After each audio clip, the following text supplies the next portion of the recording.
तो हमारा last topic जो है चैप्टर 10 का वो है जुडिशरी। जुडिशरी जो है वो बहुत ही महत्वपूर्ण पार्ट है हमारी ऑर्गन्स का, यानी कि गवर्नमेंट के जो ऑर्गन्स हैं उनका सबसे इम्पॉर्टेंट पार्ट अगर देखा जाए तो वो जुडिशरी ही है। तो हमने देखा कि कानून बनाने का काम अलग कोई पार्ट, जैसे लेजिस्लेचर में कानून बनाए जाते हैं, एग्जीक्यूटिव कानून को अप्लाई करते हैं। तो कानून बनाना, उसको अप्लाई करना, ये दोनों भी बहुत इंपॉर्टेंट है वैसे।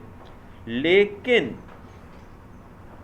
आपने कानून बना दिया, बहुत अच्छा कानून बना दिया, बहुत खुशी की बात है कि आपने बहुत अच्छा कानून बनाया, आप लोगों ने बहुत अच्छे से अप्लाई भी किया उसको,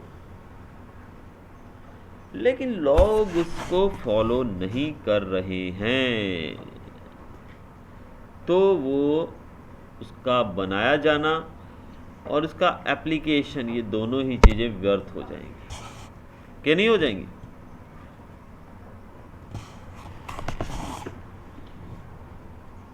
आपको एक साइकिल की ज़रूरत है, लेकिन आपके बड़े भाई ने या फादर ने या जो भी बोले आपको एक बाइक लेके दी।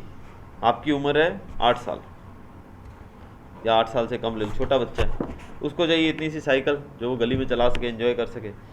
लेकिन आपको साइकिल ले दी है, ठीक है। अब वो साइकिल की जगह आपको बाइक ले दी है, स्कूटी ले दी है। अब वो स्कूटी है बहुत ही अच्छी ब्रांड की है, बहुत बढ़िया, BMW की खरीद के लाए अभी फॉरेन से, हो सकता है सपोज हायाबूसा ले दिया, बाइक ले दी आपको, ठीक है, करोड़ों की या लाखों की है, ठीक है, अच्छी बात है ना, बहुत बढ़िया, बहुत महंगी लेके दी है।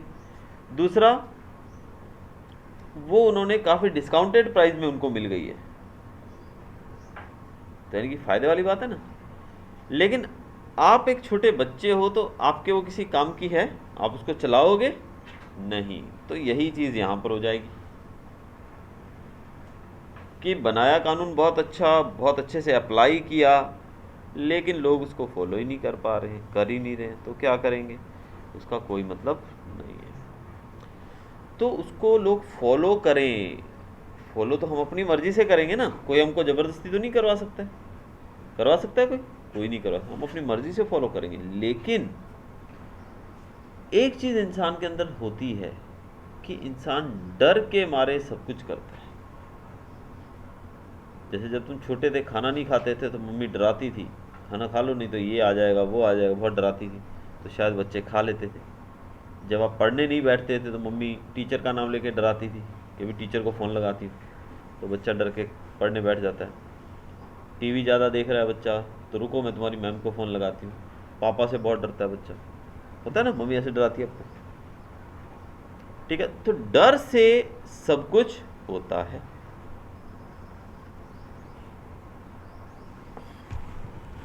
चोरी चकारी, क्राइम्स होती हैं, क्या हम सब लोग क्रिमिनल हैं? क्या सब लोग क्राइम करते हैं? क्या नहीं, गिने चुने लोग होते हैं जो क्राइम करते हैं, गिने चुने लोग ही होते हैं ना। सब लोग क्यों नहीं करते हैं?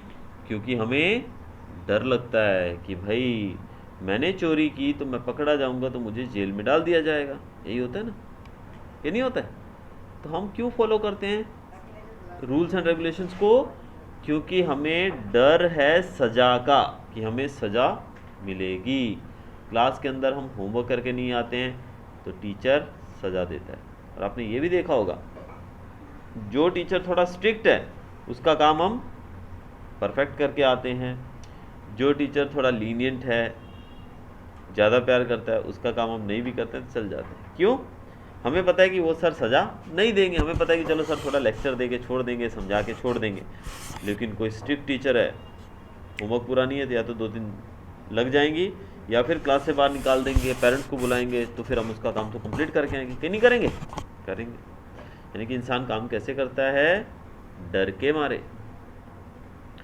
तो रूल्स को फॉलो अगर हमको करवाना है सबको, तो उनको डर तो होना चाहिए ना, फिर ही करेंगे वो लोग। अब डर कैसे पैदा होगा? अब एक बच्चे ने होमवर्क नहीं किया तो टीचर ने क्या किया, उसको क्लास से बाहर निकाल दिया, तो अगले दिन बाकी लोग घबरा जाएंगे, भाई ये सर तो छोड़ेंगे नहीं, भाई ये तो क्लास से बाहर निकालने ही वाले हैं। तो आज की उस बच्चे की सज़ा से बाकी सब लोगों को सबक मिल जाएगा कि हमें कुछ लीनियंसी नहीं मिलेगी, हमें काम करके आना पड़ेगा। तो अगले दिन सब लोग अपना अपना काम करके आएंगे। लेकिन आज अगर उस बच्चे को हमने कुछ नहीं बोला तो उसकी हिम्मत भी बढ़ जाएगी कि भाई कोई बात नहीं, नहीं किया तो क्या हुआ, सर ने कुछ नहीं बोला, सर ने थोड़ा बोला भी अच्छा रेगुलर करके आएगा और बैठ जाओ, बस हो गया। तो इससे दूसरे बच्चे क्या सोचेंगे, सर कुछ नहीं बोलते, तो कल मेरे ख्याल से आज एक बच्चे ने नहीं किया, कल 10 बच्चे नहीं करके आएंगे, तो ये धीरे धीरे पूरी क्लास नहीं करके आएगी फिर तो डर होना ज़रूरी है। यानी कि अगर उस बच्चे को सज़ा ना दी जाती तो क्या आप लोगों के अंदर डर पैदा होता? क्या आप लोग अगले दिन से होमवर्क करके आते? नहीं करके आते। उसी प्रकार से लॉ फॉलो करवाना, यानी कि कानून जो बनाया गया है उस कानून को कोई फॉलो ना करे, यानी कि कोई उस कानून को तोड़े, उसका उल्लंघन करे, तो उसको सज़ा देना बहुत ही ज़रूरी है। अगर उसको सज़ा नहीं दी गई तो बाकी लोगों की भी हिम्मत बढ़ जाएगी, तो इसलिए उसको सज़ा देना बहुत ही जरूरी है। सज़ा देने का काम कौन करता है? जुडिशरी, हमारे कोर्ट्स। आप और मैं तो सज़ा नहीं दे सकते ना, कोर्ट। कोई गुनहगार होता है उसके ऊपर कोर्ट में केस चलाया जाता है। और सिंपल ऐसा भी नहीं है कि पुलिस पकड़ के लेगी, बोले भी इसने चोरी की थी तो जज साहब ने बोला चलो डाल दो इसको 10 साल के लिए अंदर। ऐसा होता है? नहीं होता है। पकड़ा जाता है, फिर उसके ऊपर एक उसको वकील दिया जाता है। अगर वो गरीब है तो उसको वकील सरकारी दिया जाएगा, और अगर वो पैसे वाला आदमी है तो खुद के हिसाब से वो केस लड़ेगा। तो केस चलता है, उस केस में पता लगता है कि भाई उसकी गलती थी भी कि नहीं, सब चीज़ें होती है ना। उसके पक्ष का वकील उसके पक्ष को रखेगा, भी मेरे क्लाइंट ने कुछ नहीं किया है। ऑपोजिशन का वकील बोलेगा कि इसी ने चोरी की है, सब कुछ होगा। फिर अंत में प्रूफ्स मांगे जाएंगे, तो जज कन्विंस होगा, जिस तरफ जज को लगेगा कि कौन सच्चा है कौन झूठा है, फिर उसकी तरफ वो फैसला सुना देगा। अगर उसको लगेगा इसकी गलती है, उसको सज़ा दी जाएगी। अगर जज को लगेगा कि इसकी गलती नहीं है तो उसको बरी कर दिया जाएगा, रिहा कर दिया जाएगा। ठीक है। लेकिन अगर ऐसा हो कि भाई मेरे चाचा जी जज हैं, सज़ा कौन देता है? अब जो सज़ा देने वाला है वो मेरे चाचा हैं या मेरे पापा हैं, समझो फादर हैं, तो फिर तो मैं कुछ भी करूं, मुझे ऐसा होगा, क्या होगा, लेके जाएंगे जेल में, पुलिस वाले डालेंगे, पुलिस वाले अगले दिन मुझे जज के पास लेके जाएंगे। जज तो मेरे पापा ही हैं, वो तो मुझे छोड़ ही देंगे, तो फिर क्या कानून फॉलो होगा प्रॉपर्ली? लॉज फॉलो होंगे? नहीं होंगे। मेरे चाचा, मेरे फादर अगर जज हैं तो मेरे जितने भी रिलेटिव्स हैं वो तो सब फिर फ्री हो गए ना। मेरे दोस्त होंगे, उनको भी सज़ा थोड़ी दे दूँगा। कोई दोस्त पकड़ा गया, कुछ गड़बड़ कर दी उसने, वो फ़ोन करेगा, अरे यार ऐसा ऐसा हो गया, थोड़ा बोल देना ना पापा को कि मेरे दोस्त के ऊपर कल केस होगा तो पुलिस को छोड़ दें। तो अगले दिन वो जज पेश किया जाएगा जज के सामने, तो जज नाम पूछेगा, अपना नाम बताएगा, तो जज समझ जाएगा कि ये मेरे बेटे का दोस्त है, तो उसको भी छोड़ देगा। तो इस तरीके से देश चलेगा? नहीं चलेगा। तो जुडिशरी जो है वो इम्पार्शियल होनी चाहिए। इम्पार्शियल मतलब बिना भेदभाव के, बिना पार्शियलिटी के, वो जो सच्चाई है उसको मद्देनज़र रखते हुए सज़ा दे। भले फिर वो हमारा रिलेटिव हो, भले कोई बड़े आदमी का बेटा हो, भले वो प्रधानमंत्री का बेटा क्यों ना हो, प्रेसिडेंट का बेटा क्यों ना हो, लेकिन पार्शियलिटी के बिना ही सब कुछ होना चाहिए। ठीक है। तो इसी कारण से जो हमारा जुडिशरी है ना, थर्ड ऑर्गन गवर्नमेंट का, इसको फ्री रखा गया है। क्या रखा गया? फ्री। इसके ऊपर कोई बॉस नहीं है, इसके ऊपर कोई बॉस नहीं है। जुडिशरी का कोई माई बाप नहीं है, जुडिशरी खुद ही अपनी माई बाप है। बोले तो वो कोई भी डिसीजन लेगी, उसको कोई नहीं बोल सकता है कि तुम ये करो या वो करो। जैसे कि अब हर एक व्यक्ति के नीचे, अब आई एम ए टीचर, तो मेरे ऊपर प्रिंसिपल्स हैं, प्रिंसिपल के ऊपर ट्रस्टी होते हैं। बहुत सारे स्कूलों में तुम भी अलग अलग में पढ़ के आए तो तुमको भी आइडिया होगा, कभी कभी टीचर का बेटा होता है तो थोड़ा ज़्यादा क्लास के अंदर धौंस जमाता है, और अगर प्रिंसिपल का रिलेटिव है, बेटा है, तो वो और ज़्यादा धौंस जमाएगा, और अगर ट्रस्टी का रिश्तेदार है फिर तो पूछो ही नहीं। होता है, देखा है कभी ऐसा होता है ना, आदमी को थोड़ा गलतफहमी हमारे यहाँ पे ज़्यादा होती हैं चीज़ें। हम लोग क्या है कि ये बोलते हैं ना पार्शियलिटी, हम बहुत ज़्यादा मतलब फ़ायदा उठाते हैं अपने ओहदे का। तो इससे भाई वो आदमी तो फ़ायदा उठा रहा है, लेकिन आपकी राइट्स, आपकी फंडामेंटल राइट्स तो छिन गई ना आपसे। अब वो कुछ गड़बड़ करता है तो उसको कुछ नहीं बोला जाता है, आप कुछ गड़बड़ करते हो तो आपको तो तुरंत एक्शन लिया जाता है, आपको तो गलत बात है। तो इस कारण से judiciary should be impartial, and independent.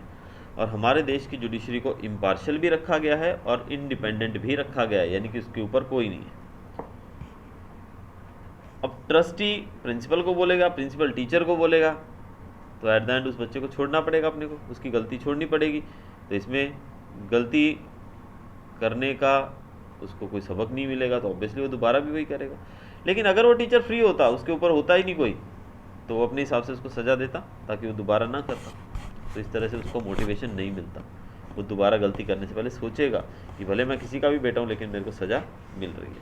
तो हमारे देश की जो जुडिशरी है वो ऐसी ही है, बिल्कुल फ्री, बिल्कुल इंडिपेंडेंट और बिल्कुल इम्पार्शियल। कि कोई भी व्यक्ति गुनाह करता है, फिर भले वो प्रधानमंत्री है, प्रेसिडेंट है, भले वो देश के सबसे अमीर आदमी का बेटा है, भले किसी मंत्री का बेटा है, भले किसी संतरी का बेटा है, कुछ भी है, अगर उसने गलती की है तो उसको सज़ा मिलेगी। ये हमारे देश की जुडिशरी है। हमारे यहाँ पर कोर्ट्स जो हैं अलग अलग लेवल पे चलते हैं। सबसे ऊपर सुप्रीम कोर्ट होता है, उसके नीचे हाई कोर्ट होता है, उसके नीचे district court, taluka court, session courts etcetera बहुत सारे होते हैं, ठीक है। लेकिन इतने बड़े मुल्क के अंदर कोर्ट्स जो हैं वो बहुत ही कम हैं। आज भी लाखों की संख्या में केसेस जो हैं पेंडिंग पड़े रहते हैं। आपने देखा होगा कई कई साल निकल जाते हैं, कोई फ़ैसला नहीं सुनाया जाता है। एग्ज़ाम्पल हम लें तो आपने देखा होगा सलमान खान जो हैं, उनके ऊपर एक काले हिरन के शिकार का मामला चला है जो कि 1999 का है लगभग। आज 2021 शुरू हो गया, 22 साल हो चले उस बात को। उसको सज़ा ना, उसको सज़ा मिल रही है ना उसको रिहा कर रहे हैं। अगर उसने गुनाह नहीं किया तो उसको फ्री कर दो ना, और अगर किया है तो उसको सज़ा दे के उसको फ्री करके सज़ा तो दे दो कि नहीं। लेकिन वो कितना लंबा टाइम हो गया, यानी कि जब सलमान खान 30 साल का था तब उसने ये गलती की थी, और अब वो 50 साल का हो गया, अभी तक कुछ नहीं हुआ। 54 का हो गया। फैन हो गया सलमान खान की, उसकी एज पता है तो यानी कि 20 साल उसकी उम्र के निकल चुके हैं। अब सोचो अभी 10 साल और निकल जाए तो बिल्कुल बूढ़ा हो जाएगा, तब उसको जेल में डालोगे, क्या मिलने वाला? फिर उसकी तबीयत बिगड़ जाएगी, फिर उसको वैसे हॉस्पिटल में लेके जाना पड़ेगा। तो ये जो चीज़ें हैं ये हमारे सामने एक एग्जांपल है कि किस प्रकार से जो जुडिशरी है तो फ्री हमारी, लेकिन फिर भी अंदर अंदर कहीं ना कहीं गड़बड़ चलती रहती है। पढ़ा था ना पिछली क्लास में मॉर्निंग में, करप्शन पढ़ा था ना। ऑल्दो बोल रहे हैं हम लोग कि जुडिशरी इज फ्री, इम्पार्शियल, फिर भी कुछ तो गड़बड़ है दया, गड़बड़ तो हो सकती है हर जगह पर। इसके साथ साथ कुछ खामियां जो हमारी जुडिशरी में ये हैं कि हमारे यहाँ पर न्याय इट इज़ वेरी कॉस्टली, पैसा बहुत लगता है। दूसरा टाइम कंज्यूमिंग। एग्जाम्पल तुम लोग देख ही लो ना, कितना समय हो गया सलमान खान को बाहर घूमते हुए, 20-22 साल हो गए। समय तो लग रहा है ना, टाइम कंज्यूमिंग, 20-22 साल हो गए, टाइम लग रहा है। दूसरा कॉस्टली, एक गरीब आदमी कोर्ट में जाने से डरता है। क्यों डरता है? वकील करना पड़ेगा, पैसा खर्चा होगा, टाइम देना पड़ेगा। अब वो बेचारा अपने धंधे पे जाएगा, काम करने जाएगा कि कोर्ट में चक्कर काटेगा? और जो अमीर आदमी है वो तो मस्त गाड़ी में बैठ के पहुंचेगा, नहीं भी गया तो अपने वकील को फ़ोन कर देगा, भाई आज मैं नहीं आ रहा हूँ, नेक्स्ट डेट ले लेना, अगली तारीख ले लेना।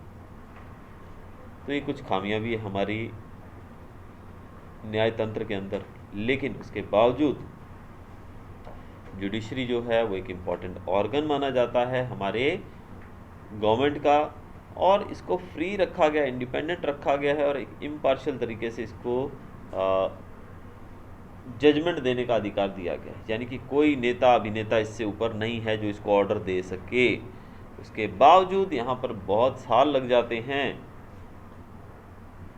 अपने आप को बेगुनाह साबित करने में, बहुत साल लग जाते हैं गुनहगार को सज़ा देने में। तो ये कुछ खामियां हमारे इसके अंदर हैं।